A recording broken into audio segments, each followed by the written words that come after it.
25절에서 26절 다 같이 시작.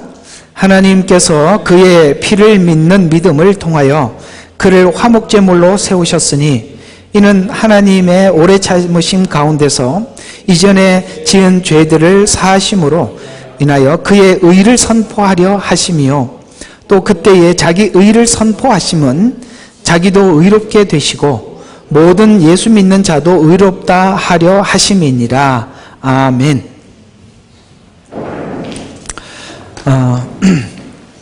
우리가 다니면서 복음에 관해서, 구원에 관해서 나름 많은 여러분들이 공부도 하시고 정리한 바가 있으리라 여겨집니다.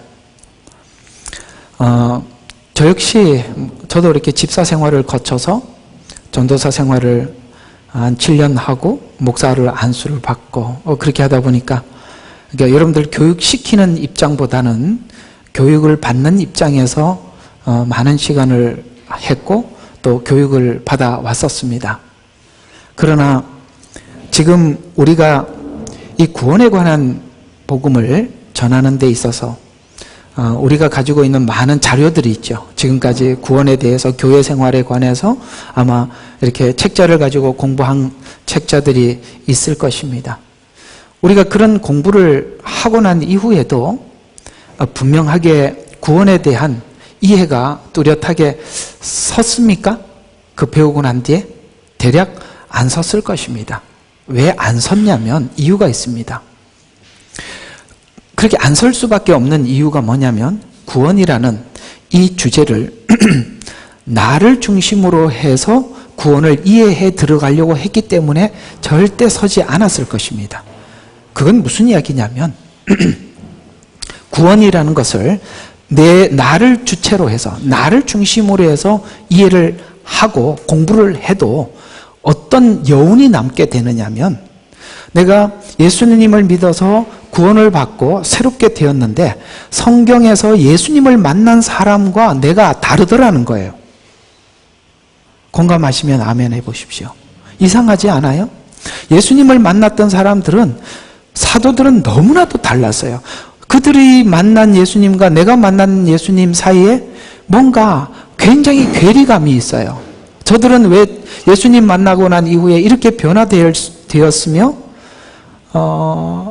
정말 상상할 수 없는 변화된 삶을 살고 있고 나에게는 뭔가 아직도 뭔가 찜찜한 해결되지 않은 선명하지 않은 뭔가가 내 속에 있다는 것을 우리가 다 경험했을 것입니다. 이유는 딱 한 가지입니다. 모든 주체를 나를 중심으로서 하나님의 구원을 이해해 들어가면 분명히 여운이 남게 되고 확실한 믿음이 내 속에 자리 잡지 않게 되어 있습니다. 지금 로마서가 이렇게 설명을 해가고 있는 것입니다. 네가 구원의 근거를 가진 것에 대해서 완전히 지어라. 너는 1도 0.0001%도 빛이 왔어도 빛을 보지 못하는 장님에서부터 출발했다는 것을 분명하게 하고 난 뒤에 그러나 이제는 이라는 이 21절이 시작되었다는 것입니다. 그래서 우리는 완벽한 절망, 완벽한 뭡니까? 절망을 넘어서서 구원에 대한 이해가 전혀 없는 상태에서 시작했다는 것을 완전히 못을 박는 것을 성경은 이 작업을 굉장히 중요하게 여긴다는 걸 아셔야 합니다. 구원에 대해서 여러분과 저에 대해서는 어떤 근거도 없어요. 이해가 가시죠? 아직도 여러분들이 내가 뭔가 하나님 앞에 내 자신감, 내 믿음, 내가 뭔가를 하나님 앞에 이렇게 하나님을 추구하고 하나님을 갈망했던 것들이 채워져서 내 구원이 완성되었다라고 생각을 하고 있다면 여러분들은 아직도 작업 중입니다. 작업 중이라고요. 완성이 아니에요. 작업 중이라는 거예요.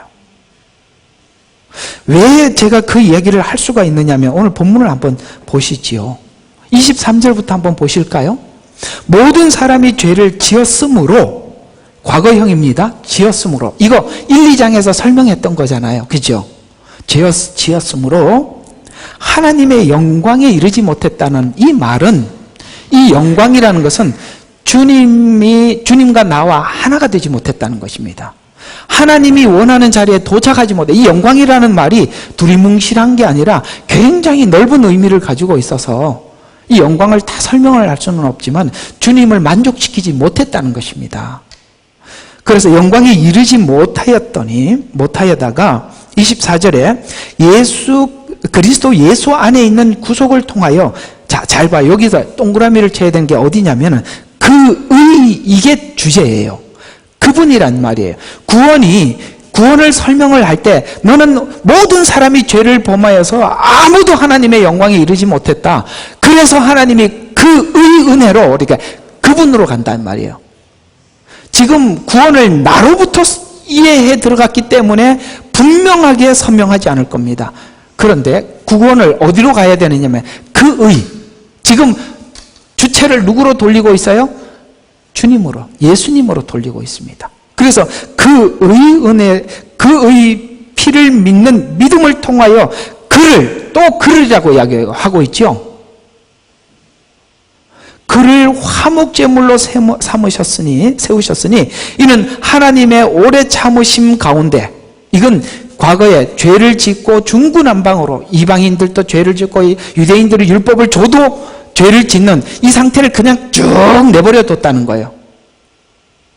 저는 우리 신자들이 돌아오는 시간도 하나님 안에 있는 시간이라고 봐요. 우리 아까 커피 잠깐 우리 형제님하고 커피를 마시면서 우리 형제님도 그래요. 옛날에 고등학교 다닐 때 친구들이 교회를 다니는 친구가 없대요. 저도 그랬어요. 저 고등학교 때 우리 고등부 친구들이 얼마나 교회 열심히 했는지 몰라요. 그런데요, 어느 날 그 친구 중에 하나를 만났어요. 저는 외국에 사니까 못 만났잖아요. 어쩌다 길에서 만나서 제가 지금도 교회를 다니고 있다니까 얘가 굉장히 의아해해요. 아직도 교회를 다니냐. 그래서 너무 내가 어이가 없어서 그럼 당연히 다녀야지. 그러니까 그럼 툭 치면서 하는 말이, 그 학교 다닐 때 한 번씩 해보는 거지 뭘 지금까지 다니냐요. 나는 그게 너무 이상한 게 그때 했던 그 모든 게 진심이 아니었나? 이상해요. 근데 저는 이런 생각이 들어요. 이제 그 친구들이 돌아올 때가 됐다고 생각합니다. 이게 무슨 뜻이냐면 사람들이 둘째 아들이 너무 많은 거예요, 교회에. 첫째 아들일 때는 몰라요. 둘째 아들이 되려면 갔다 오는 거예요. 그 간 시간도, 저는 우리 교회에서 나간 분들 그래서 인정하는 거예요. 돌아다녀 봐라. 가봐야 안다. 아버지 집에서 이렇게 좋은 꼴을 먹고 하나님 보호 아래 있는 게 얼마나 귀한 건지 아직도 자기가 자신감이 있고 힘이 있을 때는 몰라요. 그 에너지가 다 떨어져야 하는 거예요. 떨어질 때까지 마음껏 굴러라. 하나님이 내보내버리잖아요. 가란 말이에요.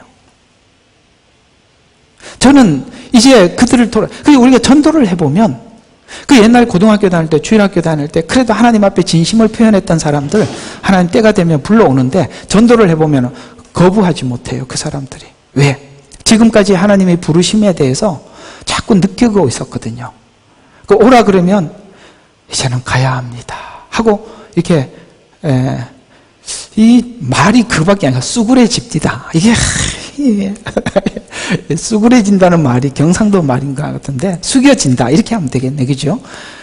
재밌는 꽁트 하나 하고 지나갑시다. 정신도 차릴 겸. 그 군대 가면 이렇게 엎드려 이렇게 막 이렇게 총알이 날아오면 소대장이 엎드려 이렇게 하는 건데 이 소대장이 경상도 사람이라 급하니까 쑥으리 이랬는 거야. 그러니까 아무도 못 알아듣는 거야. 쑥으리라니까. 엎드려 이렇게 말을 해야 되는데 우리가 급하면 자기 사투리가 나오잖아요. 재미있죠? 재미 하나도 없구나.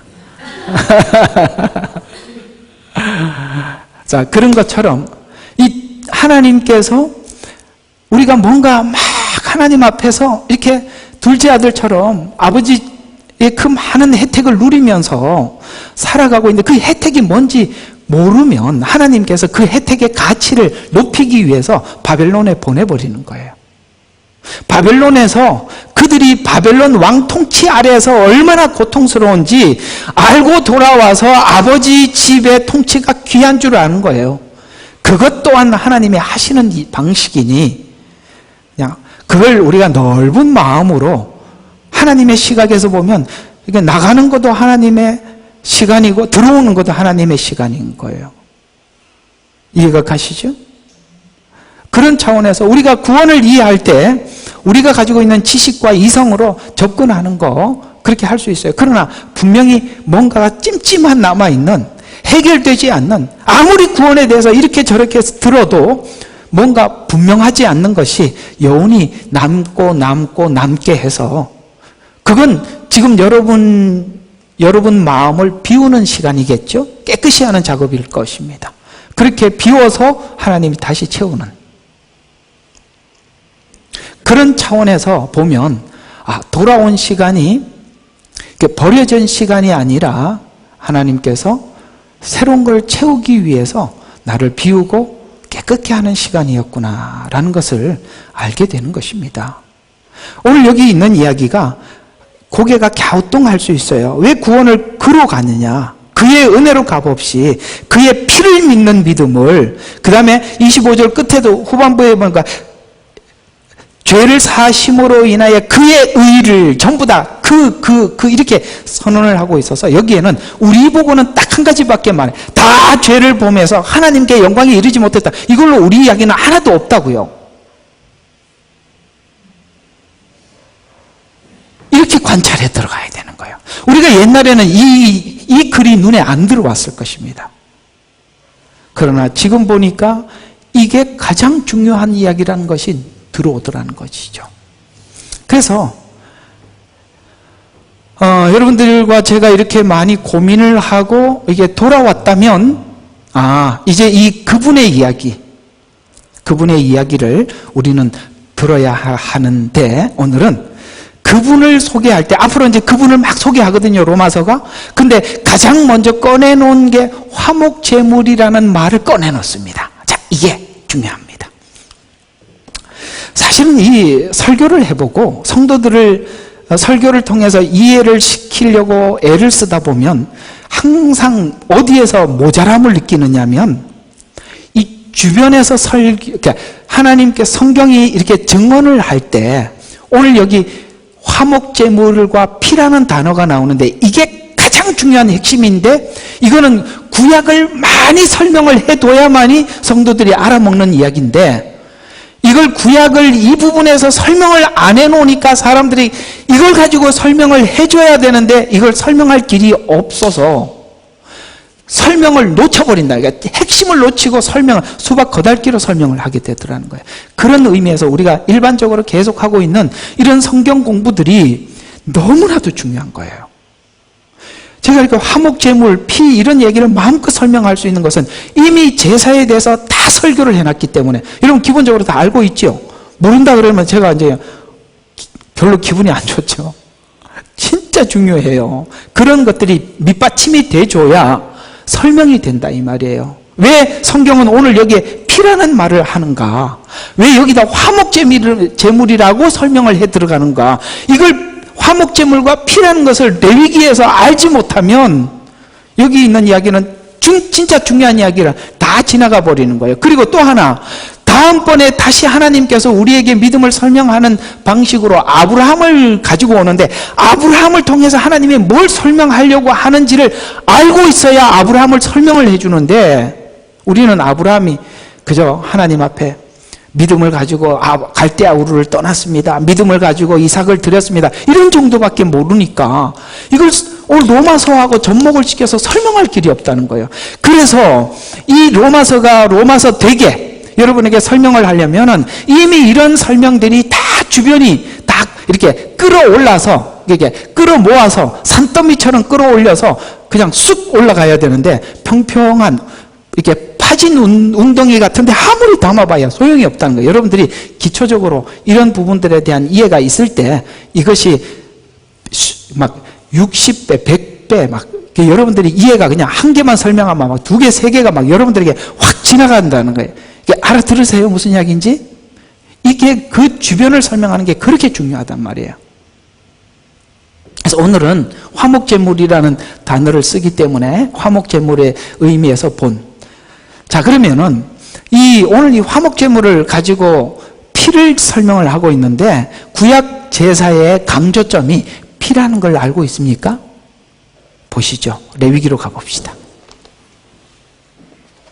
왜 이렇게 화목제물이라는 말과 피라는 말을 쓰시는가 보면, 자, 레위기 17장입니다.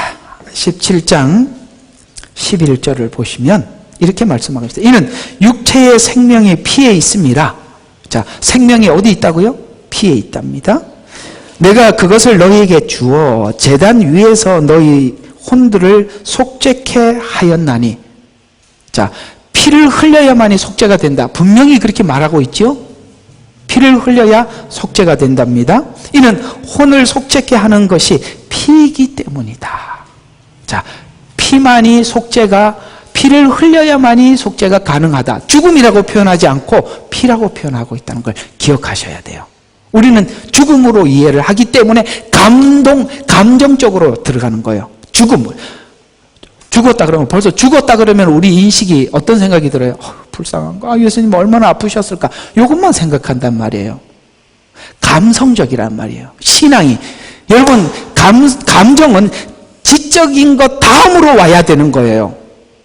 감정이 앞장서면 성경 지식이 아주 혼란해지는 거예요. 뚜렷한 지식 안에서 거기에 감동이 밀려와야지, 지식 없이 감동이 먼저 밀려오면, 감정을 가지고 성경을 접근을 하면 성경은 어긋나는 거란 말이에요. 그래서 또 14절을 보세요. 이는 피가 모든 육체의 생명이요 육체의 피는 그 생명을 위해 있기 때문이라. 분명히 생명 이꼴 뭐라고 이야기해요? 피라고 표현하고 있지요. 자, 그러면 우리 지금 레위기 제사 다 했으니까 5대 제사, 번제, 두 번째 원래는 소제예요. 이렇게 순서대로 하면 번제, 소제, 화목제, 그 다음에 속건제, 속죄제 이렇게 나와요. 우리 배웠던 거 한번, 오늘 이게 화목제물이 나왔으니까 한번 봅시다. 자, 근데 여기 보면은 번제, 소제, 화목제, 속건, 속죄제, 이거는 피 있는 제, 다 동물을 드리는 제사죠. 근데 유일하게 동물을 드리지 않는 제사가 소제예요. 이거 곡물을 드리는 거거든요. 근데 곡물을 드리는 것은 성화와 관련이 있고, 피를 흘리는 제사들은 칭의와 관련이 있어요. 제가 엄청 설명을 해드렸던 것입니다. 근데 잘 들어봐요. 또 제사에는 두 가지 형태의 제사가 있는데, 하나는 하나님이 향기로, 그러니까 하나님께서 받으신 향기를 받으시는 제사가 있고, 향기를 받지 않는 제사가 있어요. 그게 뭐죠? 죄를 속죄하는 제사는 하나님이 향기를 받지를 않아요. 이해가 가요? 그러나 그 죄를 속죄하는 것이 아니라 내 자원에서 하나님 앞에 감사로 드리는 제사는 하나님이 받으세요. 그걸 향기를 받으신다라고 표현하는 거예요. 그럼 여기서 쭉 봤을 때 하나님이 향기를 받지 않는 제사는 속죄제와 속건제입니다. 이거는 죄 때문에 드리는 제사거든요. 예수님은 5대 제사가 다 예수님 십자가에 있어요. 왜 예수님의 5대 제사가 예수님 십자가 안에 있느냐면, 예수님은 우리를 대속하기 위해서 자원에서 오셨어요. 빌립보서에서 뭐라고 말했어요? 하나님과 동등됨을 취할 것으로 여기지 아니하고 스스로 오셨다 그랬죠. 자원에서 오죠. 하나님이 그래서 향기롭게 받으신 거예요. 또 하나는 예수님은 십자가에 죽으셨는데 우리 죄 때문에 죽으셨어요. 그는 향기롭지 않은 거예요. 그래서 이 5대 제사를 이해해야 십자가가 뭔지 알 수 있어요. 근데 유일하게 오늘은 이 5대 제사 중에서 다른 제사를 표현하지 않고 화목제를 가지고 지금 속죄를 설명하고 있다는데 귀를 기울여야 해요. 왜 이게 화목제가 들어와 있느냐면은, 화목제는 다른 제사하고 뭐가 다르냐면은, 제사를 드리는 자가 제사장 앞에 나와서 제사를 드린 후에 이 제물을 나누어 먹는 걸 보면 알아요. 제물을 나누어 먹을 때 화목제로 드리는 제물은 하나님께도 드리고 제사장도 먹고 제사를 드리는 자도 먹어요. 전부 다 함께 나누어 먹고 행복하다 이 말이에요. 화목제가 이런 특징이 있어요. 다른 제사는 그렇지 않아요. 예수님 십자가는 화목제물이라고 성경은 표현해요. 하나님도 만족하셨어요. 그리고 우리도 만족했어요. 제사장도 만족했어요. 예수님도 만족했단 말이에요. 예수님 십자가에 죽으시기 전에 뭐라고 그랬어요? 내 마음속에 기쁨이 있는데, 이 만족이잖아요. 이 기쁨을 나누어 주고 싶다. 그렇죠? 그리고 하나님께서 예수님의 십자가를 받으셨다는 증거가 하나님 우편 보좌에 있다는 증거고, 그 다음에 예수님 십자가 사건 때문에 우리가 의롭게 되었어요. 그래서 오늘 여기 본문을 다시 한번 보세요. 이 얘기예요. 여러분, 이 로마서가요, 그냥 막 쓴 게 아닙니다. 이 로마서는요, 바울이 이 모든 구약에 있는 제사를 잘 알고 쓴 겁니다. 한번 금방 읽었던 여기 이 말이 여기 나와요. 어디에 나오느냐면 25절부터 한번 보시죠. 자, 하나님께서 그를 믿는, 피를 믿는 믿음을 통하여 그를 화목제물로 세우셨으니 이는 그의 하나님의 오래 참으신 가운데 이전에 지은 죄들을 사하심을 인하여 그의 의를 선포를 하는데, 이 의가 봐요. 자, 26절이 화목제 이야기예요. 자, 곧 이때에 자기 의를 선포하심으로, 하나님의 의를 선포하심으로 자신도 의롭게 되시고, 하나님 만족했다 그러죠. 화목제. 그 제물을 하나님께도 올라갔다 그랬어요. 그죠? 하나님께도 올라갔고, 제사장도 먹고, 제사를 드리는 자도 먹는다 그랬죠? 그러니까 오늘 보세요. 하나님 자신도 의롭게 되고, 예수를 믿는 우리도 의롭게 됐단 말이에요. 함께 화목했단 말이에요. 예수님 십자가 사건이. 됐죠? 어때요? 이렇게 제가 설명을 하고 나니까 여러분들이 구원에 대한 내 중심으로 이해해 들어가려고 했던 거하고 지금 이 설명하고 뭐가 다릅니까? 우리 모든 구원을 누구에게 올려드리고 주님께 맡기고 가는 겁니다. 이렇게 성경은 구원을 설명해 갖고 있어요. 아무리 우리가 가지고 이 자기 중심으로 구원을 설명하고 공부를 해도 절대 답이 없어요. 아무리 배워도 남는다고요. 어디서 분명히 남느냐 하면은 분명히 예수님을 만나고 예수님을 만났던 사람들의 변화와 내 변화는 분명히 다른 거예요. 제가 평생을 예수 믿으면서 가졌던 고민 중에 하나가 뭐냐면, 사도들은 예수님을 만나고 이렇게 변화가 됐고 새로워졌는데 왜 내게는 그런 변화가 없고 오늘날 성도들에게는 왜 그때 주님을 만난 사람들과 다르냐 이 말이에요. 다를 수가 없는데. 안 그래요? 제 말 틀렸어요? 다를 수가 없죠. 그럼 그들이 사도들이기 때문에 그러나, 좋아요. 그럼 사도들이기 때문에 그렇다고 합시다. 그럼 빌립은 뭐야? 스데반은 뭐야? 이 사람들은 집사예요. 그들은 사도들 못지 않아요.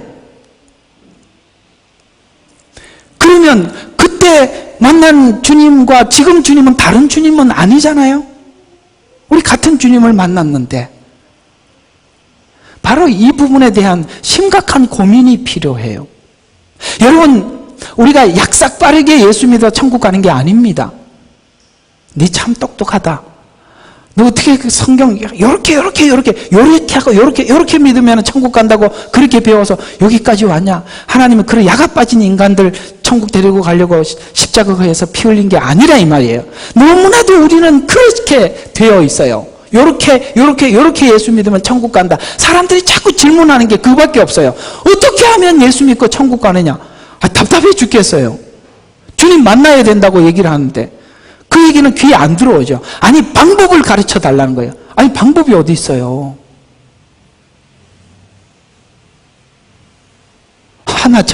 난 정말 그게 아이러니해요.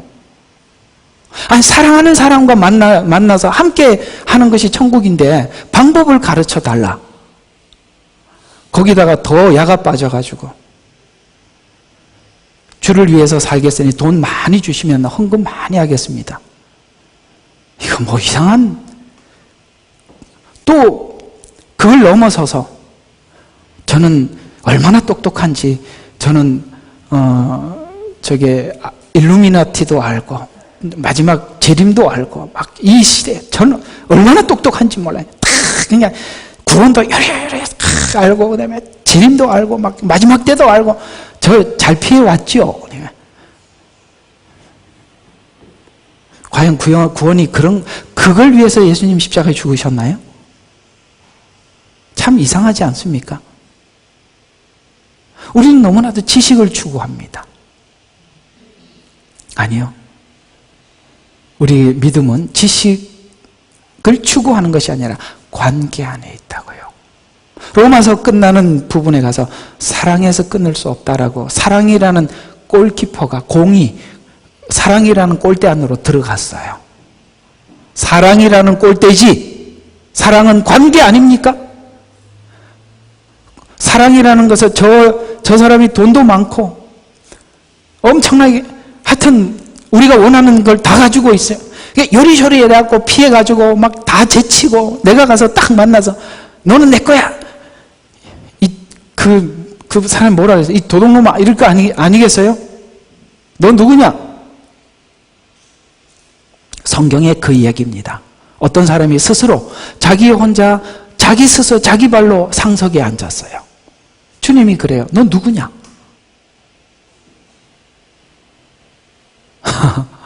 저 끝에 가든지 나가든지 관심이 없어요. 그래서 오늘은 이 화목제가 다 만족한다. 예수님 십자가는 모든 만족이다 라는 의미에서 우리에게 이 부분을 설명해 가는 것을 통해서 우리가 오늘 본문을 살펴보려고 하는데, 이 화목제가 성막에서는 요 그림이에요. 이게 뭐죠? 성막 했으니까 이제 이걸 해볼 수 있는 거예요. 이게 울타리잖아요. 성막 안과 밖. 그러니까 성막 밖은 세상을 의미하고 성막 안은 그리스도 안을 이야기하는 것입니다. 근데 그것을 딱 구분 짓는 자리가 울타리예요.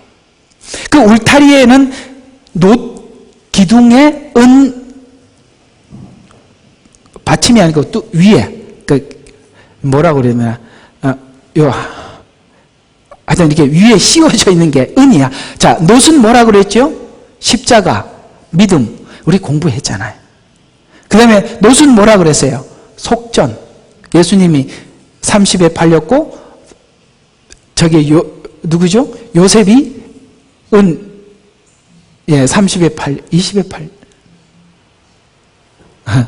숫자는 묻지 마세요. 자, 그래서 은에 팔려서, 은은 뭐라고 그랬죠?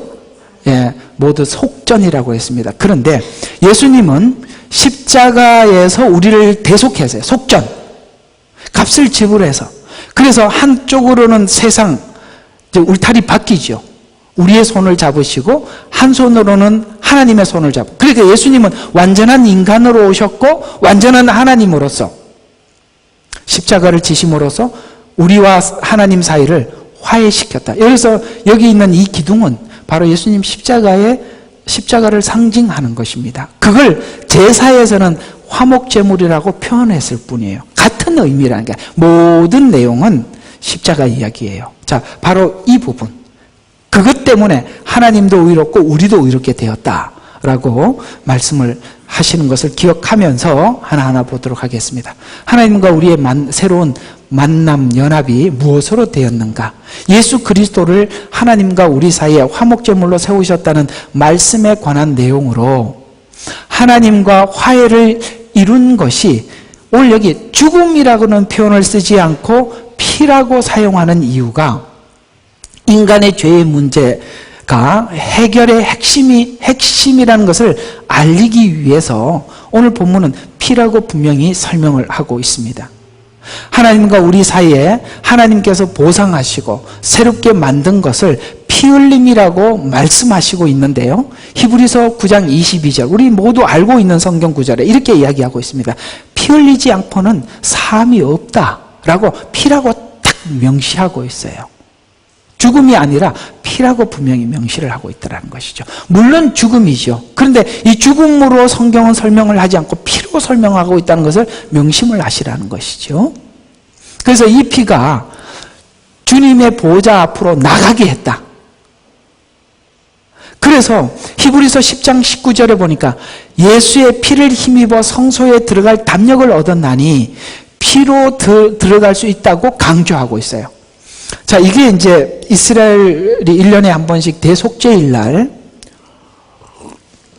대제사장이 그날 하나님께 뿌릴 피를 준비를 해서 이제 여러분 그 지성소에 1년에 한 번 들어갈 때 제사장이 제사장복을 벗고 속옷을 입어요. 속옷이라고 하는 게 이렇게 내복 같은 경우는 흰 옷이에요. 그냥 그걸 입고 성소와 지성소 사이에 커튼이 있는데 커튼을 열어서 향을 이렇게 가득하게 합니다. 향을. 그리고 뒷걸음치를 쳐서 그 속죄소, 그 법궤가 있는 뚜껑을 보고 속죄소라고 불러요. 거기 보면은 뿔이 4개가 있어요. 뿔이 4개가 있는데 여기에다가 들어가기 위해서는 그 성막 밖에 있는 번제단 4뿔에다가 제단에다 뿌리고 뿔에다가 피를 묻히고 그 다음에 성소로 들어가서 향을 가득 채우고 그 다음에 그게 향이 가득 차면 뒷걸음질을 해서 들어가서 그 속죄소 위에다가 7번 정할지어다 이렇게 뿌리고 그리고 그 속죄소 끝에 보면은 거기도 뿔이 4개가 있어요. 그 뿔 4군데다가 피를 묻혀요. 그래서 바로 이런 절차들을 쭉 하면서 하나님은 계속 우리에게 죄 용서 이 꼴 피라고 계속 설명해 왔단 말이에요. 그래서 오늘 로마서에서도 화목제물이라는 말을 들어오면서 죽음이라고 표현하지 않고 피라고 표현한 이유는 성경은 이미 처음부터 피의 복음이었어요.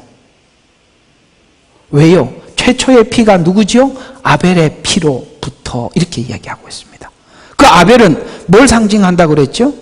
예수님께서 이 땅에 오셔서 자기 형제에게 죽임을 당한 이스라엘 그 형제들에게 이스라엘에게 왔지만 이스라엘이 예수님을 십자가에 못 박으라고 외쳐서 죽으셨죠.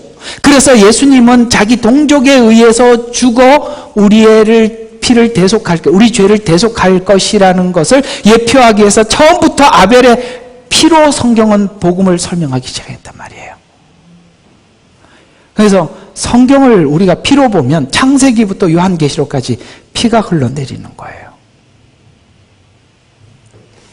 그래서 우리가 이게 예수님께서 십자가에 죽자마자 마태복음에 어떤 일이 일어났었죠? 성소 휘장이 위로부터 아래까지 찢어져서 이제는 이런 절차, 구약의 절차 없이 우리가 언제든지 예수님 이름으로 나갈 수 있게 되어서 오늘 우리가 하나님께 기도할 때 누구 이름으로 기도하죠? 예수 그리스도의 이름으로 기도하는 것입니다. 요즘은 이상한 기도를 성부와 성자와 성령의 이름으로, 그것도 어디서 나온 기도인지 모르겠습니다. 예수 이름으로 기도하는 것입니다. 그래서 성소에 들어갈 담력을 얻게 되어서 하늘문이 열렸다, 이렇게 이야기를 하는 것입니다. 그래서 십자가는 여러 가지가 포함되어 있는데 예수님께서 스스로 오신 순종, 죽음, 그보다 더 분명한 것은 피로 인한 죄값으로 희생된 죄의 결과인 것을 우리에게 강조하고 있습니다. 베드로전서 1장 18절과 19절에도 이 피에 관해서 이렇게 말씀하고 있는데요. 너희가 알거니와 너희의 구원이 은이나 금같이 썩어질 것으로, 우리가 뭔가 은이나 금이라는 얘기는 값을 치렀다는 거예요. 내가 가지고 있는 값진 것을 값을 치러서 받은 것이 아닌, 구속된 것이 아니라 흠도 없고 점도 없는 그리스도의 피를 뭐라고 표현하고 있어요? 보배로운 피라, 이렇게 하면서 보배로운 피로 된 것이라고 말씀하셔서 우리 구원이 행위에 있지 않고 오직 예수님께서 흘리신 피에 있다고 성경은 계속 강조하고 있어요. 피가 로마서에도 베드로전서에도 히브리서에도 계속 피복음이라고 설명을 하고 있단 말이에요. 그러면 이 피는 우리가 흘린 피가 아니고 예수님이 흘린 피니까 우리가 구원을 누구로부터 접근해 들어가야 된다? 예수님으로부터. 이렇게 되는 것입니다. 이렇게 설명하는 이유는 이미 구약의 제사법을 통해서 제시했던 죄사함을 위해서는 필연적으로 피를 흘려야 함을 말씀했었고, 이 이미지를 연결시켜서 대속으로 설명해 가고 있다는 것이죠. 대속, 나를 대신한 것. 그래서 구약의 희생 제사는 하나님과 완전한 화목을 위한 제물은 아니라고, 그렇죠. 구약은 완전한 제사가 아니었어요. 그러나 화목을 위해서는 그 화목의 도구가 피로 인해서만 가능하다고 계속 설명을 해왔단 말이에요. 그래서 예수님 십자가의 피 흘림을 가지고, 피 흘린 걸 가지고 우리 보고 피를 흘렸다 이렇게 설명을 한 게 아니라 이미 구약에서 계속 그렇게 설명을 해왔다. 구약은 신약을 완전히 신약의 기초를 닦아놓은 거야. 그러니까 구약의 기초 위에 신약의 말씀이 탁 서는 거예요. 그냥 설 수밖에 없는 거예요. 기초를 닦아놨으니까.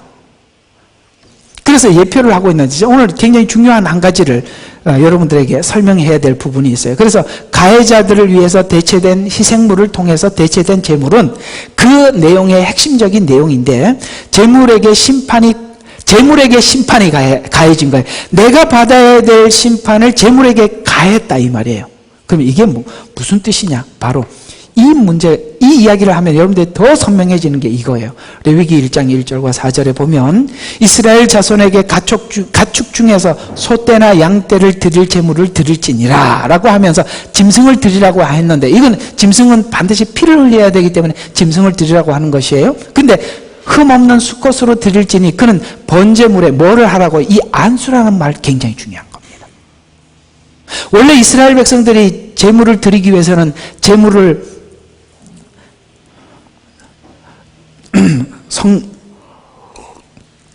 성막 앞에, 제사를 드리는 앞에 데리고 와서 제사장에게 검수를 해요. 이게 흠이 없는 건지 이걸 이렇게 검수를 하는 겁니다. 그리고 난 뒤에 검수를 하고 이게 흠이 없다고 제사장이 판단을 해주면, 이제 그 제사를 드리러 온 사람이 그 양이나 염소, 여기 있는 비둘기, 모든 거에게 손을 얹고 안수를 해요.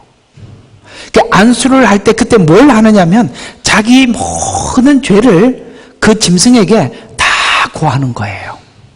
근데 그걸 안수한다는 말을 원어로는 이렇게 설명을 하고 있어요.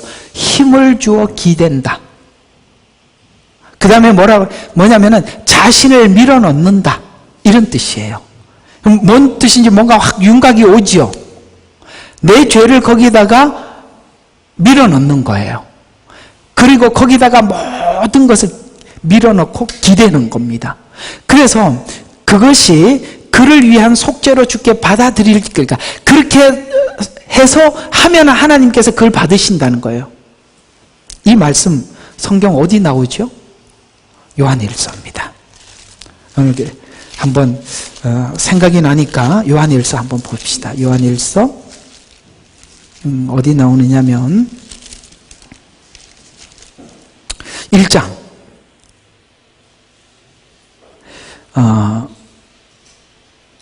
9절부터 한번 봅시다. 우리가 우리들의 죄를 자백하면, 지금 아까 안수하는 겁니다. 똑같은 의미로 연상을 해보세요. 자백하면 그는 신실하고 의로우셔서 우리 죄들을 용서하시며 모든 불의에서 우리를 깨끗게 하시느니라. 만일 우리가 죄를 짓지 아니하였다고 하면, 둘 중에 하나는 거짓말이에요. 주님께서 속죄를 했다는 것은 우리가 죄가 있다는 것이고, 둘 중에 하나는 거짓말이죠. 내가 거짓말을 했든지 예수님이 거짓말을 했든지 하나님이 거짓말. 그래서 그 이야기입니다. 우리가 죄를 짓지 아니했다고 말하면 우리는 그분을 거짓말장이로 만드는 것이요, 그분의 말씀이 우리 속에 있지 아니하리라. 나 죄 없어요, 죄 용서함 받을 거 없어요 라고 한다면 우리는 하나님을 거짓말장이로 만드는 거고, 내가 죄가 없다라고 한다면 하나님을 거짓말장이로 만드는 거고, 내가 죄가 있다고 한다면 하나님이 참된 거라 이 말이에요. 그래서 로마서도 똑같은 이야기죠. 우리가 누구 앞에 나와서 화목제물의 은혜를 받고 대속을 받는다고요? 앞에 있는 철저하게 죄, 그런 자만이 화목제물이신 예수님이 우리 죄를 속죄하시는 것인데, 놀랍게도 요한일서도, 지금 이건 바울이 쓴 서신인데 요한이 쓴 서신에도 똑같이 그 이야기로 2장 1절부터 조금만 더 봐요. 이렇게 나옵니다. 나의 어린 자녀들아, 내가 이것을 너희에게 쓰는 것은 너희로 죄를 짓지 않게 하려는 것이라. 죄를 자백하고 난 뒤에 우리가 죄를 자백하는 것을 구원받았습니다라고 이야기하는 것은 성경이 말하는 구원과 다르다 이 말이에요. 예를 들어서 어떤 사람은 난 예수 믿었기 때문에 천국 간다라고 이해하고 있는 것은 잘못된 이해라는 거예요. 죄를 용서함을 받았기 때문에 뭐를 한다고 해요? 여기 보니까 너희로 죄를 짓지 않게 하려는 것이라라고 이야기합니다. 죄를 용서함을 받았을 뿐만 아니라 그 다음부터 어떻게 살기를 원한다고?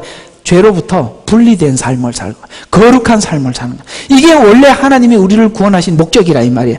이렇게 이해를 해야 구원을 제대로 이해하는 거예요.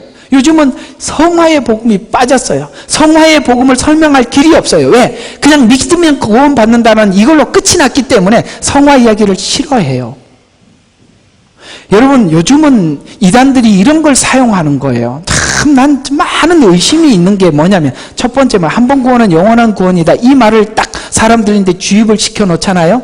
성화에 대한 어떤 이야기도 먹혀 들어가지 않습니다. 믿어서 구원받았는데 뭘 거룩하게 살 게 뭐 있어? 난 천국 가게 딱 확정이 됐는데. 맞아요, 안 맞아요? 그러니까 이런 생각을 하고 있는 사람들은 이렇게 아무리 설교를 해도 듣기 싫은 거예요. 원래 하기 싫은 거. 두 번째, 구약은 이미 지나간 거라서 구약에 있는 어떤 의무들은 우리 하지 않아도 된다. 그 중에 11조도 안 해도 되고 뭐도 안 해도 되고 이렇게 설명하는 거야. 둘 다 자유를 주는 거예요. 성화에 대한 자유, 봉사에 대한 자유를 줘버리는 거예요. 아닙니다, 그거. 우리가 예수님을 믿고 난 이후에 하나님께서 우리에게 요구하는 것이 에베소서에서 뭐라고 말했어요? 내가 너희를 구원한 이유가 거룩하고 흠없게 하려고 구원했다고 했어요. 오늘 여기도 분명히 뭐라고 말하고 있습니까? 죄를 짓지 않게 하려는 것이라고 분명히 말하고 있습니다. 성화에 대한 지적입니다. 그래서 이어서 계속 이렇게 설명을 해가고 있어요. 자, 만일 누가 죄를 지으면 우리에게 아버지와 함께 있는 한 변호인이 있으니 곧 의인이신 예수 그리스도라. 그는 우리의 죄들을 위한, 여기도 뭐라고 표현하고 있어요? 화목 제물이시니 우리뿐만 아니라 온 세상의 죄. 여기도 뭐라고 이야기하고 있어요? 화목 제물이라고 표현하고 있단 말이에요. 지금 로마서에서도 이걸 화목 제물이라고 표현하고 있고 요한일서에서도 화목 제물이라고 표현을 하고 있어요. 자, 뭐 그 이야기는 오늘 이제 어쨌든 요리. 그래서 화목 제물을 하나님 앞에 드릴 때 죄를 안수한다라는 것은 거기다 밀어넣다, 힘을 주어 기댄다라고 그렇게 하는 행위, 우리가 주님 앞에 죄를 고백하는 행위가 안수하는 행위와 같다 이 말이에요. 그래서 그분은 미쁘시고 의로워서 우리가 어떤 죄를 자백하든지, 자백한다는 것은 내가 죄를 인정한다는 거예요. 그죠? 그러면 무슨 죄든지 하나님 용서해 주신다라고 표현했어요. 그래서 주가 죄를 제사를 드리는 자가 제물에게 안수하여 죄를 전가한다는 말의 뜻은 힘을 주어 기댄다는 뜻인데, 안수자가 안수 받는 자에게 힘을 주어 기댄다. 그래서 자신을 밀어넣는다라는 뜻이에요. 그래서 우리가 안수기도 받는다는 것이 그런 의미이기도 해요. 그래서 민수기 17장 18절과 20절에 보면 너는 그의 영이 그 안에 있는 사람 눈 아들 여호수아를 데려다가 그에게 안수하, 여기 또 안수가 또 등장하죠.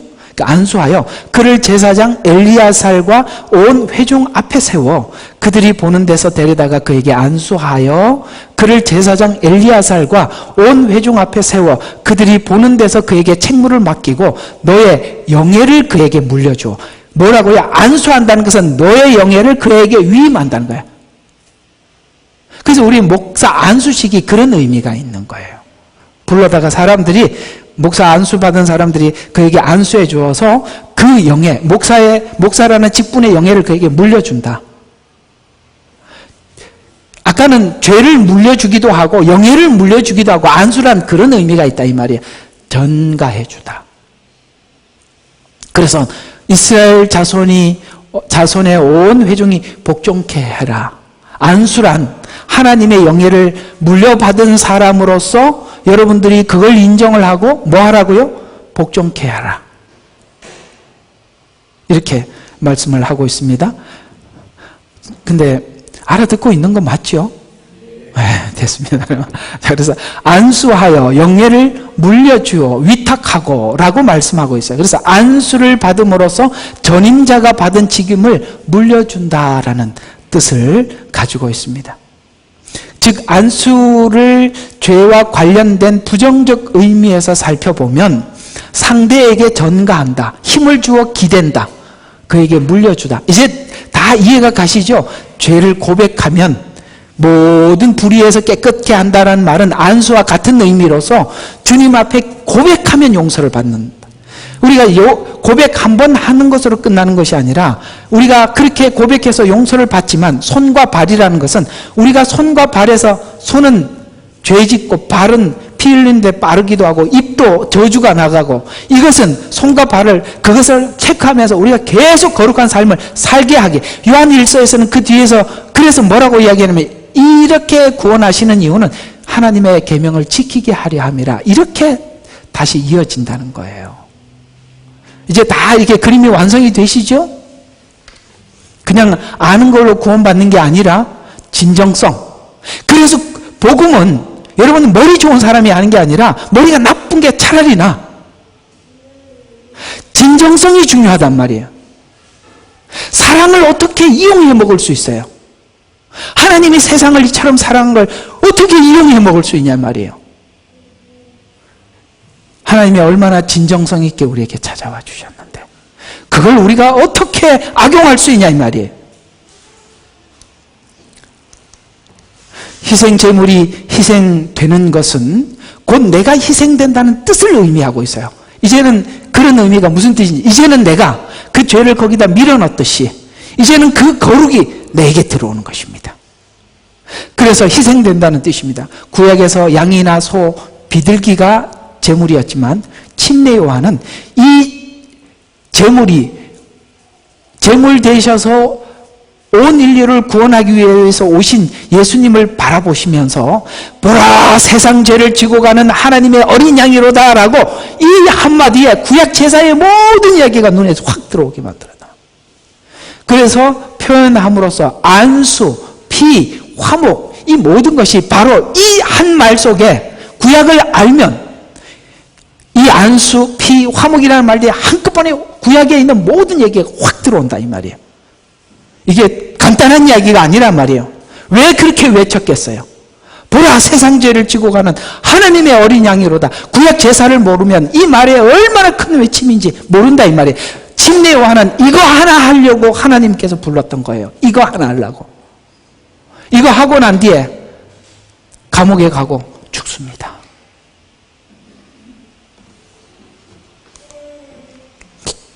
로마서에서 피라고 증거하는 의도는 너희가 십자가의 고난과 피를 감성적으로 보지 말라고 이야기하는 거야. 죽음이라고 표현하지 않고 피라고 표현하는 겁니다. 감성적으로 보지 마라. 감성적으로 십자가를 묵상하면 우린 자꾸 이런 생각을 하게 되죠. 피를 생각하지 않고 그 대속을 생각하지 않고 자꾸 이렇게 무거운 십자가, 채찍에 맞으심. 우리 옛날에 그 영화 이름 뭐였죠? 패션 오브 크라이스트. 그거 보면서 좋아요. 그래서 부인하는 건 아닌데 우리가 교리적으로 이게 뭔지 분명히 알고 보라 이 말이에요. 불쌍해. 그러고 난 뒤에 그건 뭐예요? 며칠 지나면 똑같은데. 에? 그 보면 뭐 하냐고요. 여러분들이 감성은 하나님의 분명한 지식 위에 감성이 서 있어야 되는 거예요. 냉철하셔야 돼요. 사단은 감성적인 그걸 흔들어서 우리가 진짜를 뺏어가는 겁니다. 그래서 우리가 하나님의 말씀을 믿는 기초 위에 뚜렷이 서 있지 않으면 흔들리는 거예요. 그래서 이런 슬픔들, 그러니까 채찍에 맞으심, 슬픔 이런 것보다 먼저 죄의 진도와 죄의 죄가 얼마나 무서운지 인식하는 것이 십자가를 이해하는데 먼저 인식해야 된다. 그러니까 죄를 충분히 이해를 하고 그 십자가가 뭔 일을 했는지, 그리고 나를 위해서 죽으신 주님이 내 안에서 마음껏 감상적으로 하나님 감사합니다, 고맙습니다 이렇게 돼야지. 이런 지식도 없이 아우 불쌍해라, 얼마나 아프실까, 저기 그 연극하는 사람 힘들겠다, 연기자 진짜 때렸나, 이런 생각만 하고 앉아있단 말이에요. 조심하셔야 돼요. 감성적에 빠져들지 마세요. 분명한 지식 위에 감성이, 지, 정, 의 요 세 개가 세트가 돼야 돼요. 하나님이 죄를 대하는 태도를 예수님을 통해 밝히시고 죄의 결과를 봐라라고 예수님을 십자가에다 올려놓고 그렇게 무자비하게 사형언도를 내리신 것입니다. 훗날 믿지 않는 자들의 심판은 예수님이 십자가에 가해졌던 심판과 같이 인정사정 없이 하나님 심판하실 것입니다. 이 엄중한 상황을 하나님의 아들이었던 예수님에게도 이렇게 냉정하고 매정하게 대했다는 사실을 잊어서는 안 됩니다. 훗날 심판도 십자가에서 예수님께 집행했던 것 같은 동일하게 이렇게 집행하게 될 것입니다.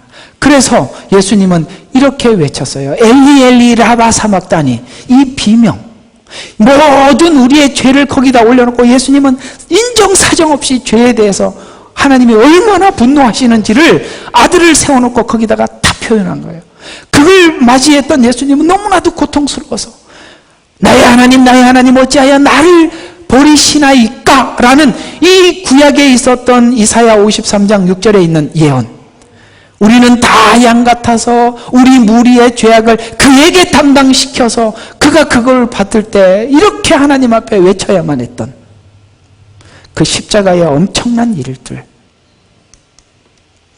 그래서 십자가를 볼 때 우리는 먼저 우리의 죄의 무게를 먼저 보아야 하는 것입니다. 그래서 어떻게 심판을 받아야 마땅한 우리가 그 심판을 예수님께서 지심으로 미리 화목하게 하셨다는 것을 십자가에서 확인한 것입니다. 십자가의 구원의 진수는 죄를 씻어 하나님과 화목하게 하는 것입니다. 그래서 하나님이 화목하기 위해서 꼭 해결하기 위해서 꼭 넘어가야 했던 일들이 십자가였습니다. 이 죄 씻음과 정결이 나를 증명하기 위한 것이 될 수 있음을 주의해야 되는 거예요. 그래서 나는 똑똑해서 예수님께서 십자가에 지은 거 내가 탁 알고 깨달았잖아. 그래서 믿음이 또 의가 되지 말라. 이 성경이 지적하는 거예요. 믿음이 의가 되지 마라. 우리는 사실 잘못된 구원에 대한 이해로 더불어 나는 의롭게 됐고 저 밖에 있는 사람들은 의롭지 않게 되었다라는 구별을 자꾸 교회가 지음으로 인해서 우리는 교회 안에 있는 사람들은 거룩한 사람들이고 저 사람들은 죄인 중에 괴수라고 이렇게 나눔으로써 믿음이 또 의가 됐다 이 말이야. 이걸 성경은 경계하고 있다는 거예요. 이걸 경계한다고요. 그래서 믿는다는 것이 자랑과 치장이 되어서는 안 되고 순종으로 가야 한다. 그래서 로마서를 쓴 목적이 뭐라고요? 순종이라고 처음부터 밝혔던 것입니다. 믿어 순종케 하려고 로마서를 썼다. 이렇게 처음 시작하고 있습니다. 내가 하나님 앞에 나갈 수 있는 것은 오직 예수님의 피 흘림으로 하나님 앞에 들어갔다라고 성경은 말하고 있습니다. 피 흘림으로 하나님 앞에 갈 수 있다는 믿음을 가진 사람들은 이제 그 은혜를 받은 우리들이 하나님께서 우리에게 명하는 것이 아닌 권고사항에 대해서 무슨 권고라도 아멘 하면서 받아들일 수 있게 된 새 족속. 뭐라고요? 여러분들은 뭐라고요? 새 족속. 어떤 족속이 어떤 새 족속이냐면 세상 질서와 다른 새 족속이 교회 안에서 탄생했다라고 에베소서 4장 1절과 3절은 우리 보고 이렇게 이야기하고 있어요. 그러므로 주의 죄수된 내가 너희에게 권고하노니 바울은 나도 죄수된 내가 너희에게 권고한다고 권고를 하는데 이 권고가 구약에 있는 명령보다 훨씬 큰 하나님의 부탁임을 알게 돼요. 그래서 너희가 부르심을 받은 그 부르심에 합당하게 행하고 모든 겸손과 온유와 오래 참음과 서로 사랑 가운데 서로 용납하고 사랑의 띠 안에서 성령의 하나됨을 지키도록 힘써 노력하라는 말을 크게 들으라 이 말이에요. 힘써 노력하란 말이에요. 아무것도 안 해서 하나가 되는 게 아니라 노력 안 하면 하나가 안 되니까 힘써 노력하라. 이 노력이 어떤 노력이겠어요? 양보하는 노력이고 믿음이 연약한 사람들을 기다려주는 믿음이고 이해가 가요? 내 주장을 내려놓는 믿음이고 이걸 힘써 지키지 않으면 하나가, 세상은 그렇지 않단 말이에요. 이 말을 세상 사람들인데 통할 이야기가 아니라 이 말이에요. 이 사람들이 하나 되기 위해서 힘써지키라 그러면은, 내가 돈도 있고 사장인데 왜 내가 힘써지켜 종들한테, 이렇게 하지 않겠어요? 이게 새 질서란 말이에요. 세상 질서는 권력을 가진 사람이 자기의 권력을 주장하고, 권력 아래에 있는 사람들은 복종하는 게 세상 질서인데, 교회 안에는 그 질서가 깨진 상태에 새로운 종족들이 태어났단 말이에요. 그게 다르더라는 거예요. 그래서 로마서 사도행전에 보면 예루살렘 교회가 그걸 세상이 본 거예요. 자기 것을 제 것이라 하지 않고 교회 갖다 놓고 사람들이 이상한 거예요. 구조 자체가 이상해요. 사회 구조는 뭐예요? 있는 자와 없는 자 사이에 나누어지는 구조인데 여기는 이상하게 있는 사람이 없는 사람을 자발적으로 갖다 주는 거예요. 세상에 이상한 게 태어난 거예요. 이게 교회라는 말이에요. 이렇게 될 때 여러분들이 구원을 제대로 이해한 사람으로서 성도가 된 거예요.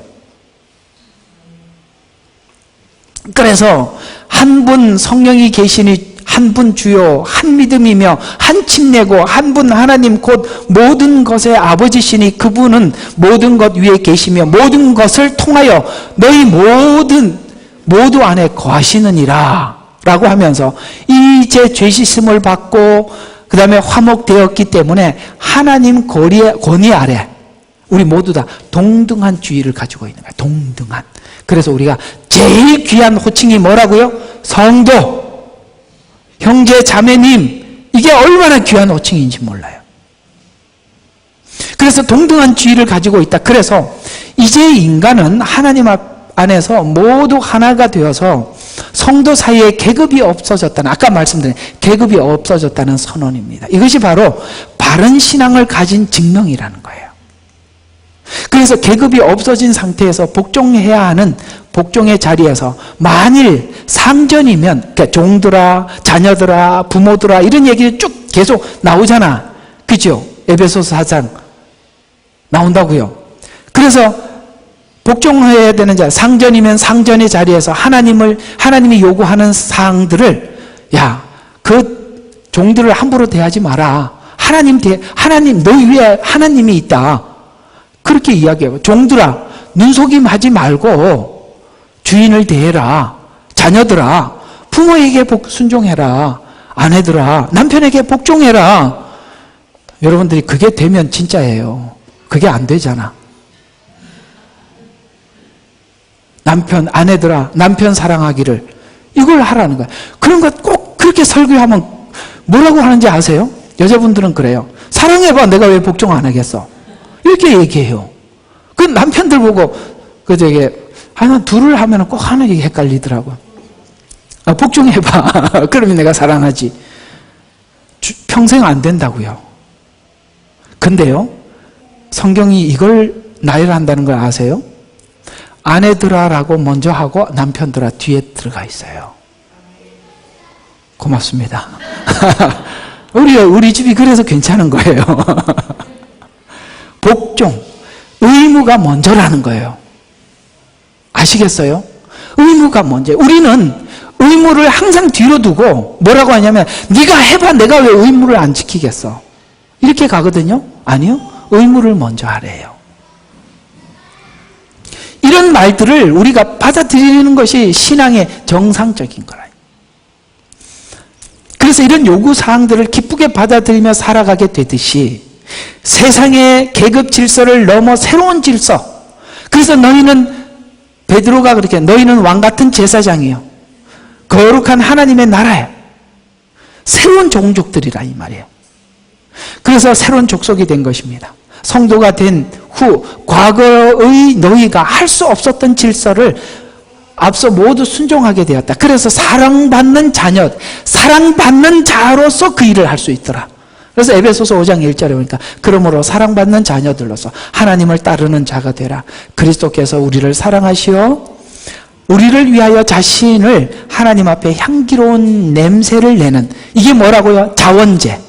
스스로 그 일을 내가 권면에 스스로 하는 거죠. 그래서 제물과 희생으로 드린 것 같이, 주님이 이렇게 하신 것을 본을 보여줬다. 드린 것 같이 너희도 사랑 안에서 행하라. 이분 자녀들, 너희도 사랑 안에서 계속 뭐라고요? 그분 사랑 안에서 행동이 나와야 한다라고 이야기를 하는 거예요. 그분 사랑이 없이 행동을 하면은 반드시 나중에 팔짱 끼고 기다리죠. 나 했는데 너도 하란 말이야. 나도 했잖아. 이렇게 되는데 사랑 안에서 행한 사람은 되돌아오지 않아도 주님이 사랑 안에서 행한 것으로 만족하는 겁니다. 여러분 아이들 키우면서 사랑을 많이 듬뿍 주지요. 근데 그걸 여러분들이 나중에 결혼하기 전에 계산하자고 여러분 적어놓는 사람 부모가 어디 있어요? 사랑 안에서 행한 거는 아무 기억도 안 나는 거예요. 그래서 다음 요구사항을, 그래서 22절부터 종, 주인, 부모, 자녀, 아내, 남편 구체적으로 권면을 하더라는 거예요. 그래서 다 대략 복종을 강조하더라. 복종을 거부한 자들은 다시 복종의 자리로 돌아가서 그리스도를 순종하는 열매로서 복종해야 할 대상에게 복종이 그리스도가 된 주인이 된 상태에서 나타나는 은혜가 되라는 것입니다. 우리가 우리의 주인 된 자에서 떠나 권위를 행사하는 자의 권위 아래로 들어가 복종하는 자리로 들어가. 이해가 가요? 권위. 그래서 가정에는 권위를 주었어요. 남편이라는 가장이라는 권위를 주었단 말이에요. 그래서 이 질서가 하나님 평등하다며 왜 여자는 복종하라 그리고 이렇게 안 했다 이 말이에요. 왜 하나님이 이렇게 질서를 세우냐면 인간은 둘만 모여도 질서가 안 서면 안 돼요. 그래서 그걸 질서를 세워놓은 거라고요. 우리는 자꾸 그렇게 해요. 하나님 평등하다는데 목사 내려와. 난 목사나 똑같지. 아니라고. 그래 나도 여러분들하고 똑같아. 근데 하나님이 교회를 위해서 질서를 세워놨다고요. 가정에 부부가 평등해. 그러나 질서를 위해서 남편에게 복종하라고 질서를 세워놨다고요. 아시겠어요? 이 질서가 왜 세워졌는지. 우리가 우리의 주인된 자에서 떠나 권위를 행사하는 자의 권위 아래로 들어가. 이해가 가요? 그 권위 아래 복종할 수 있는 자리로 들어간 것이 그게 진짜 은혜를 받은 사람이 행하는 행동이라 이 말이에요. 그 권위 아래 들어가. 요즘 탈권위 시대라고 하지요. 그렇죠? 사실 권위 있어야 되는 사람들이 권위가 사라지면 사회가 무질서해지는데 그건 사단의 전략입니다. 아니요. 하나님은 분명히 질서를 세워놨어요. 결론입니다. 너희가 사랑할 자만 사랑한다면, 이런 말씀 여러분 들어보신 적 있으시죠? 성경에 더할 것이 무엇이냐라는 질문이 이게 이런 것이요. 네가 세상 사람들도 사랑할 사람들은 사랑하고 너도 지금 현재 사랑할 자만 사랑한다면 누가 세상 사람들의 질서와 네가 가지고 있는 복음이 가지고 있는 질서가 뭐가 다르냐? 이런 질문이에요. 신자가 된 후에도 세상 사람과 다른 것이 무엇이냐?